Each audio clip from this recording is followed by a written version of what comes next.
How to view following in edits. In this video, I'm going to show you how you can watch following. First of all, open the application. Now here on the bottom, you can see this play icon. Simply tap on this play icon. So here, this is the part where you can see the reels and post. Here, if you scroll, there are other reels available. Now on the top here, you'll be able to see this option. So here, you can see there are two options, inspiration and following. So simply tap on following, and all the following ones or the ones that you follow in this account will pop up here.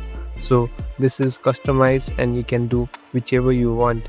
Here in your profile, the one whom you follow and like the post will be shown here in the following. Thank you for watching this video. I hope this video will help you.